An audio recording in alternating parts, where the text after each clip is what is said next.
சிவகாசி சிவா என் பேர். ரோபோ சங்கருடைய கூட பிறந்த அண்ணன் நான். நாங்கள் 4 பேர் அண்ணன் தம்பி. அதில் ஏற்கனவே 2 பேர் மரணம் அடைஞ்சிட்டாங்க காலத்தின் கட்டாயத்தில். ஸோ நாங்கள் 2 பேர் தான் ட்ராவல் ஆகிட்டே இருந்தோம். அதில் இவனும் அடுத்த கட்டத்தை நோக்கி பயணிச்சிட்டான். ஸோ அது ஒரு மறக்க முடியாத ஒரு இடம் தான் அது. நீங்கள் எந்த அளவுக்கு அவருக்கு இருப்பீங்க? அவங்க அப்பா எப்போ எந்த வயசில் தவறுனாரு? நீங்கள் எந்த அளவுக்கு அவருக்கு ஆதரவு ஆரம்ப கஷ்டம்? அவனுக்கு 6 வயசு இருக்கையிலே தகப்பனார் is no more, Singapore citizen. So அப்பாவுடைய முகம் அவனுக்கு தெரியாது. அப்பான்னு அவன் பார்க்க ஆரம்பித்தான்னா என்னை தான் பார்க்கணும். நான் அவனுக்கு ஒரு பார்வையில் அப்பாவாகவும், ஒரு பார்வையில் அண்ணனாகவும், ஒரு பார்வையில் மிக நெருக்கமான நண்பனாகும். ஏன்னா அவனுடைய வாழ்க்கை பயணத்தில் நான் இல்லாமல் எதுவுமே இருந்திருக்காது. அவன் ஸ்டேஜுக்கு போனதாக இருக்கட்டும், காதலித்து கல்யாணம் பண்ணதாக இருக்கட்டும், வளர்ச்சியாக இருக்கட்டும். ஸோ எல்லா இடத்துலையும் அவனுக்கு நண்பனாக தான் நான் பதிவு பண்ணியிருப்பேன். Okay sir. எப்படி அந்த ரோபோ உங்கள் பேர் எப்படி அவருக்கு அடைமொழியாக வந்தது?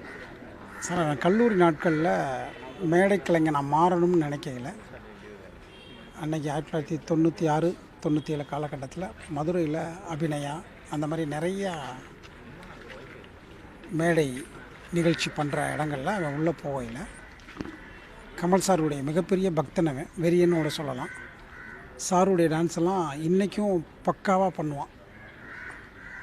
அதாவது பழைய கமல் சாருடைய முற்பகுதியில் ஆரம்ப காலத்தில் அவர் பண்ணக்கூடிய அந்த பெல்ட்டு போட்டு சட்டம் நினைத்தாலே இணைக்கும் அந்த மாதிரி காலகட்டங்களில் உள்ள சாங்க அற்புதமாக பண்ணுவான்.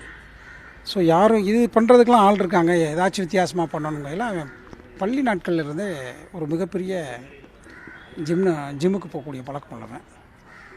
Mister Madras, mister Madurai Tamil Nadu, mister Madurai, mister university, mister India வரை போய் பஞ்சாபில் போய் ரன்னராக வின் பண்ணி வந்தவன். ஸோ அப்போ ஜஸ்ட்டை அவன் தத்துவமாக இப்படி அடித்தானா இப்படி அடிக்கும், இப்படி அந்த மாதிரியே இசைக்கு தகுந்த மாதிரியே தன்னுடைய உடல் அமைப்பை மாற்றக்கூடிய டான்ஸை அப்பா முதல்ல உருவாக்கணும். அவன் அதை ஏதாச்சும் ஒரு வித்தியாசமாக பண்ணணும்னு ரோபோவுடைய பெயிண்ட்டை பூசி, அந்த அலுமினிய பவுடரை பூசி தான் பண்ணான். ஸோ அன்றைக்கி யாருமே இல்லாதனால அந்த அடைமொழி ரோபோன்னு அவனுக்கு கிடச்சிது.